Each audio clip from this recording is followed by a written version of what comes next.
acho melhor falar de pé aqui. Bom, quero agradecer realmente a presença.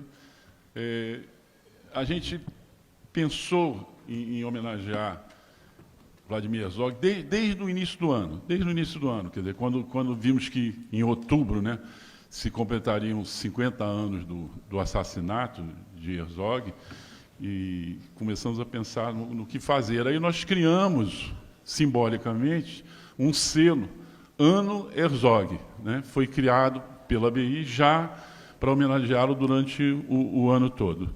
E veio se aproximando essa data, né? Para nós uma data, todos nós jornalistas, né, temos um carinho enorme por Herzog, por tudo que ele representou, uma admiração enorme. E aí veio se aproximando e nós aqui pensando no que fazer, né? Até que começou a vir a informação de São Paulo, que em São Paulo, é lógico, onde ele foi morto, onde ele viveu, onde ele foi assassinado, vão fazer várias homenagens, e uma delas, importantíssima, é a reedição do ato ecumênico. Ele morre no dia 25 de outubro, assassinado no DOI-CODE, e Dom Paulo Evaristo Arnes, então, faz um ato ecumênico no dia 31 de outubro de 75, uma coisa corajosa, né, muito corajosa para a época, e foram mais de 8.000 pessoas, né, a esse ato ecumênico na Catedral da Sé, que vai ser reeditado amanhã à noite em São Paulo. Então, a gente ficou pensando o que poderíamos fazer no Rio de Janeiro. E aí, conversando com Vitória, conversando com Virgínia, né, vamos fazer alguma coisa, então, na ABI, vamos fazer um ato na ABI, na véspera, né, para não concorrer com o dia 25 de São Paulo, fazer na véspera, na ABI, um ato em homenagem a Herzog e a todas as... Ele simbolizando, evidente, todas as vítimas, né, da ditadura, todas as pessoas que morreram sob tortura durante a ditadura ou de outro tipo de morte violenta, né? Eu sei que as pessoas conhecem a história, mas nunca é demais repeti-la. Nunca é mais repeti-la, né? Para ficar realmente essa memória viva, né? Vladimir Herzog assumiu a TV Cultura de São Paulo no dia 3 de setembro de 1975. 3 de setembro de 1975. E convidou alguns jornalistas para trabalhar com ele, um deles o Paulo Marcum, né? Assim que ele assumiu, deram início a uma campanha contra a presença dele à frente da TV Cultura. E porque, por coincidência, inclusive, no dia 3, foi ao ar na TV Cultura um especial sobre Ho Chi Minh, que era um especial em inglês sobre Ho Chi Minh, que ele não teve nada a ver com aquilo. Houve uma coincidência, o dia que ele assumiu, ir ao ar aquele especial sobre Ho Chi Minh. Mas aí, tirando proveito disso, gente de extrema-direita, né? Hoje a gente voltou a conviver no Brasil com gente de extrema-direita e extremamente hostil, né?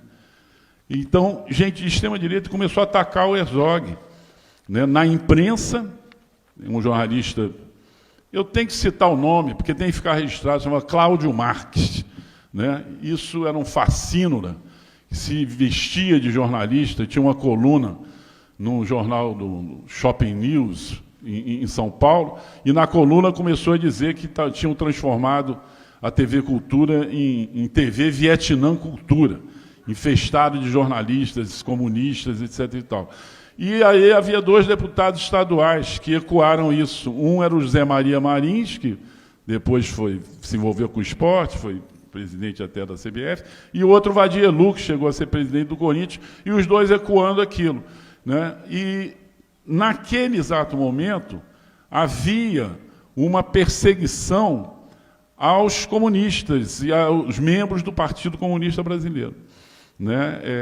O Hélio Gaspar conta bem isso no livro dele, e que, na verdade, eles temiam que, com a redemocratização, o Partido Comunista, que tinha uma atuação política muito forte, inclusive junto ao MDB, né, saísse como o partido mais forte do país, né, durante o processo de redemocratização. Então, houve a decisão de fazer uma limpa, uma razia no Partido Comunista Brasileiro, o que foi feito durante agosto, setembro, outubro de 1975. Foram mais de 100 integrantes do Partido Comunista, 12 membros do Comitê Central foram mortos. Né? No mês de outubro, Orlando Bonfim foi morto.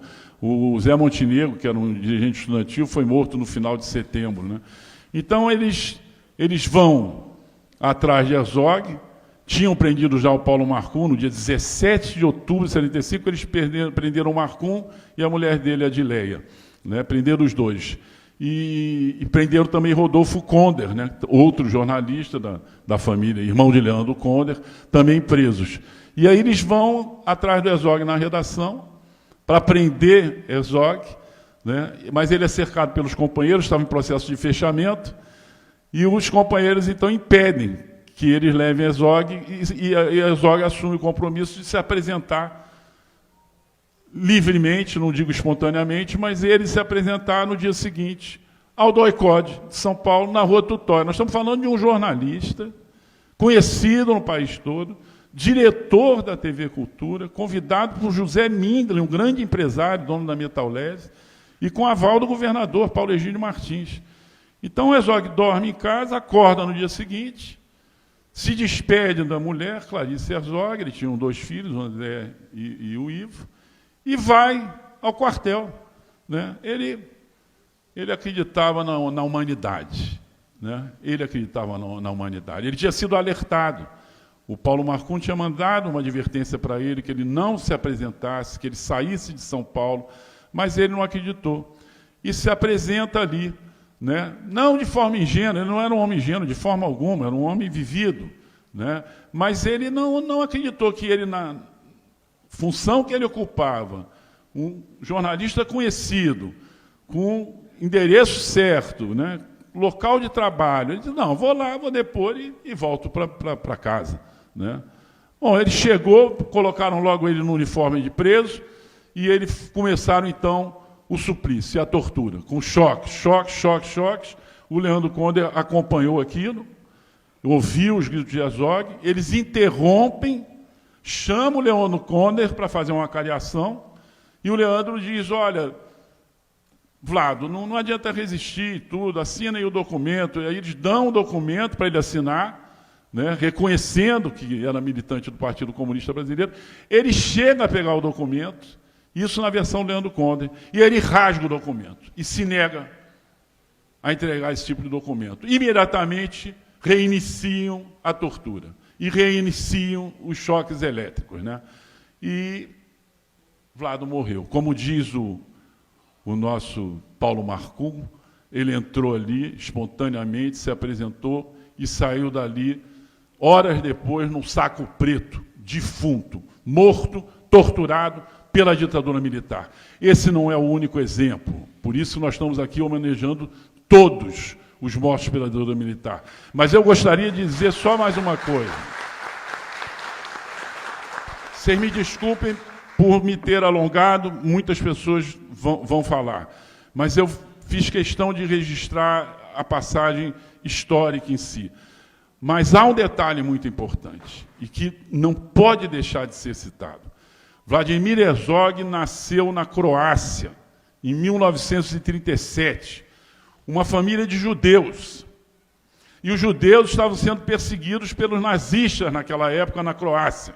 Havia uma extrema-direita, como temos aqui, havia uma extrema-direita na Croácia que rapidamente aderiu ao nazismo e começou a perseguir os judeus. A família de Herzog, o pai e a mãe, eles saem da Croácia e vão para a Itália, entre 41 e 42, e vão para a Itália.